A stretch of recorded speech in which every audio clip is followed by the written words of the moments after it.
What's up guys, macadii here, and today guys, week 1 of the playoffs for the Pokemon Fight Club, where I'm up against Ollie, aka Flashfire, coach of the Hampshire Hawluchas. Now if you're excited for the battle, don't forget to leave a like down below. I would really appreciate it. It really supports these ones.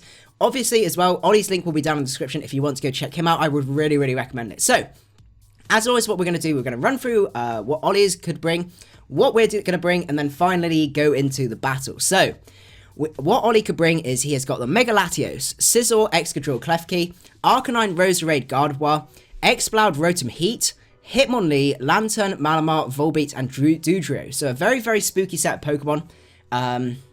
Some really good prep had to go in to try and handle all of these threats, because he's got a lot of offense there. A lot of bulky offense as well, which is quite spooky. Limiting me going offensively as well. You've got things like the Klefki, which can T-Wave a lot of mons. I really hate pranks to T-Wavers. It's such a pain. But basically what I noticed though was a lot of his team resides between 95 and about 75 speed. So if I can fit Pokemon that sits sort of slightly above that speed, I will be at a definite advantage. And if I've got a really powerful wall breaker that can get that speed, that would be really fantastic. So what we're going to do is run through the team. So we have got Fugs Bunny, the Diggersby with a Choice Scarf. This guy is designed to outspeed everything on Ollie's team. Really nice. We've got Fire Punch there for Scizor, so we can OHKO that if needs be. Return, U-turn, and finally Earthquake. Just hits everything really hard. The return, obviously, with Steel types, you've got to watch out. And Earthquake, you've got to watch out for Levitators.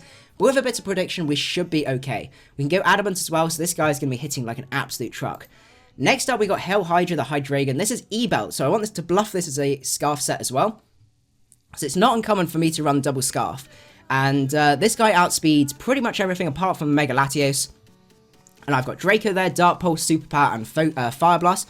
Dark Pulse works really well against the draft. Outside of Klefki, Hydreigon really puts in the work, which is really nice. I can outspeed a lot of things. I can get some really good damage off and the such. Moving on, we have got Braviary, the Gligar. This is a mixed defensive Gligar, designed to take hits from both offensive Arcanines, but also offensive Roserades as well, and things like that. So it's just all around really bulky and a bit of an annoying Pokemon for him to try and deal with. So I got Toxic there, so I can spread some status, and Earthquake to hit all the Steel types. If he's got Magnet Rise, Klefki, there's not much I can do, but I can defog any screens and any shenanigans that he wants to do, so it's not the worst thing in the world. Then moving on, we've got Bullet Bill. This guy's designed to hit everything pretty much neutrally. We've got Pursuit there, so if the Latios goes for Draco on something, I can come in, I can Pursuit Trap, and that is a dead Mega Latios, which is really nice. Hidden Power Fire as well for the Scizor. Unfortunately, because I've got to run Hidden Power Fire for the Scizor, it means I miss out on one speed EV, so I can't speed tie with the Latios, which is a real pain, which means I actually have to run this Adamant with enough speed to outspeed Arcanine, which is his next, outspeed the Dodrio, that's it. Which is his second fastest mon. Next up, we have got Jafar, which is really nice with the Focus Sash. Him Power Fire, obviously, as a Scizor starts setting up SDs, I can handle that.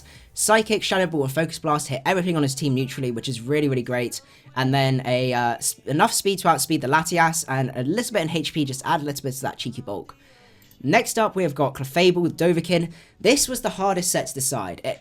There was some big risks involved of whether to run T-Wave or not, because it did mean the Latios could run a little bit more rampant than I wanted it to, but I really needed Stealth Rocks, because Stealth Rocks helped me a lot with things like Arcanine. It helped wear down the Exploud, especially onto KO ranges with Revenge Killers and stuff like that. Exploud was going to be a huge problem, I knew, if he was going to bring it, because he could wall break a lot of my team, and that's something I really didn't want to happen. So we have got, as I said, Fire Blast, which allows me to hit the Scizors and the Steel types. Moonblast hits everything else reasonably well. And then finally, Stealth Rock as well, because as I said, we needed those Stealth Rocks on this team. Be a mistake there not to bring them. So we've got 252 in there and a mixed wall spread, which allows me to take Psyshocks and also Psychics from Mega Latios relatively comfortably. So what we're going to do now is move on to the battle, and you can see exactly what happened. Okay, so we're now at the battle, and as you can see, Ollie brought a very different team to what I was expecting. I was expecting Klefki, and I was expecting Exploud, but he didn't bring either of them, which was really interesting. So I was expecting maybe like a defensive Rotom and a Lanturn core, something like that. Possibly defensive Arcanine as well, because that's a really reasonable check to make a Metagross. It's really hard to tell from this point. So what I decided was best bet was lead off with Diggersby, see what he decides to lead off with. because I can outspeed basically everything on his team, which is really, really nice outside of Scarfers. So I lead off with Diggersby here, he leads off with Scizor, so I go, ooh, do I go for that Fire Punch? Do I get that cheeky first turn kill? And I get the cheeky first turn kill. So that's absolutely fantastic. That's one big threat to Clefable out the way. Out comes the Arcanine, shows the Intimidate. So I was like, okay, let's go into Batty B. Goes for Flare Blitz, and that does so much damage. Absolutely crazy. Showing that he's Adamant and Life Orb. I am forced to Roost here, unfortunately. I really wanted to pop a Toxic, predicting this guy. But it was a bit of a risk, especially when this was going to be my switch in. I do take these Psychics relatively well with Dovahkiin, but it is going to be a bit iffy. I had to try and work out whether to stall a little bit, see what he decides to do, or go for some damage. But I wanted to heal up so I could take 2 of them. But I do end up switching into Metagross here because I know I can take these Psychics. He does crit me. Now, as I said, well, I can't remember if I said, because I had to record this. I've recorded this a couple of times. But basically, we had a few problems with like DCs and Showdown breaking and stuff like that. So this is more of a recreation. In the real battle, I didn't get critted there. But I can explain when it comes into play later on. It's not game changing or anything like that, just to point it out. So I go out into Diggersby here, predicting the Shadow Ball, because he's kind of forced to go for it there, and that allows me to pop a U-turn off, which is really, really nice. Get some initiative here, and I can go basically into whatever I want. So I do go into Batty B here. I don't know if that was the right play on my part, because it was kind of a defensive play rather than offense. I really needed to, in retrospect, to go for my offensive play. He does switch out into this, and now I was thinking, is this Scarf? The trouble is, leftovers would pop, I think, before... I can't remember, I couldn't remember which way around it went, whether leftovers went first or toxic went first, but he did appear to be potentially choiced, and I was so tempted to go into Mega Metagross, but I couldn't afford that for that to get burnt. Unfortunately, he does show the trick here, so I do get tricked. So I am forced to go for the Roost here, as he goes for another Willow here, predicting the switch, and he's basically getting worn down. So he does switch out here. I didn't want him to Volt Switch on anything, so I had to just keep roosting here, which was a bit of a pain. Goes out into Flyby now, and I kind of just sack off Flyby here. So Flyby is going to go down to the next Psychic, which is a shame, but I still have ways to check the Arcanine, so it's not the worst thing in the world. So I go into Fugs Bunny, I can get that U-turn off, get 50% damage off, which is really, really nice, and I go into Hydreigon predicting the Psychic. Now, at this point here, it was a tough call. I was expecting him to switch, probably into the Gardevoir predicting the Draco, assuming the fact that I'm Scarf, because I've not revealed anything, and I do have a tendency, as I said, to run double Scarf, and that was my plan. Unfortunately, I ended up over-predicting here, and I lost Hell Hydra, which was a real pain on my side. So I go into Bullet Bill here, I was like, right, this Mega Latios is giving me too much problems. Let's take some damage with Bullet Bill.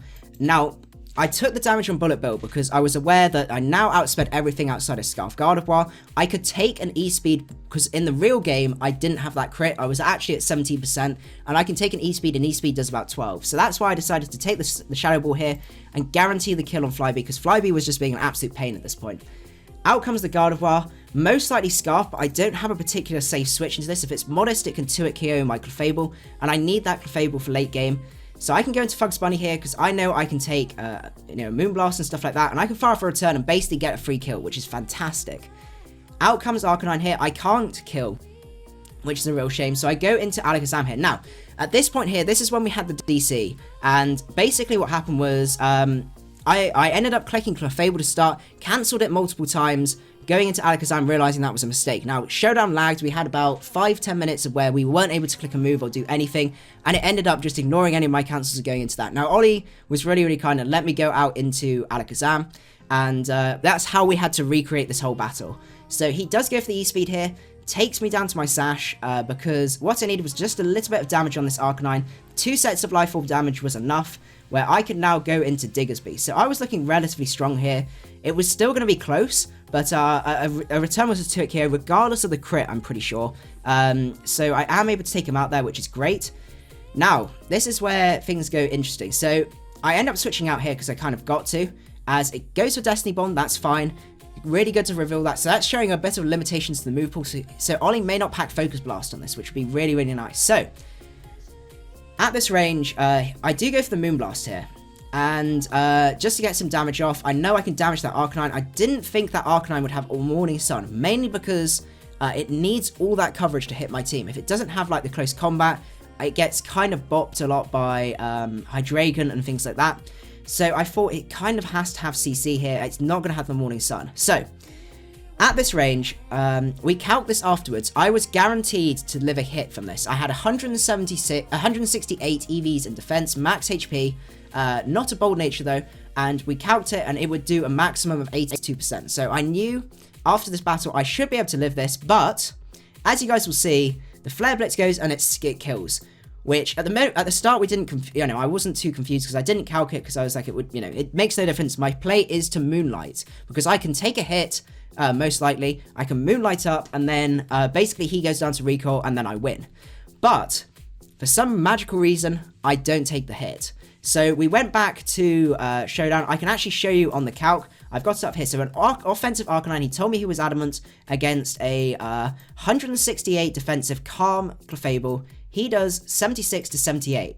66 to 78. So well below the 88 HP that I was at. What happened was basically somehow Showdown does this sometimes where the EVs messed up, and I actually lost 100 EVs in there, which I think it went down to 68, and basically it was a very, very high roll, and because I lost those defense EVs, I was able to be taken out by the Arcanine. Which, as you can imagine, was absolutely huge. And from there, it means it's a double down, goes into this guy. And unfortunately, from there, he is able to go for the Focus Blast and kill. So that means we are out of the game. Unfortunately, we are out of playoffs. And, it was a really, really fantastic match. It's just a shame that Showdown messed up the EVs for the battle itself. And that meant that we ended up getting a loss on this one. But there was nothing I could do. I checked the team before. It did mess up beforehand. I lost 252 EVs on the Clefable, which is why I had to cancel the challenge and then quickly re-challenge him to make sure it worked. But for some reason, it also, after I checked it and clicked away, it must have done another thing and glitched it and changed it back to 70. So, unfortunately, we are out of the Pokemon Fight Club for this season. But I've had a fantastic season. We did finish 7-0 during the main one, so I'm very, very happy with that. Still learning to play more offensively. I think I played a tad too defensively on this one. I had the offensive hand right there. I should have played Hydreigon a little bit more properly, not not been too bold with it, but you can just look back. But I really, really enjoyed it. Really good to get offensive draft and really go for it. It's a style I think works better for me, but I'm just trying to get my head around how to actually play it. But having had a blast and everything like that, and I want to thank PandaFire and everyone else for allowing me to take part in this. I had a lot of fun. The other thing as well is I have joined another league. I mentioned it ages and ages ago, which you may remember. So we got a draft analysis going up with that on Saturday. So make sure you go and watch that as well once that goes out.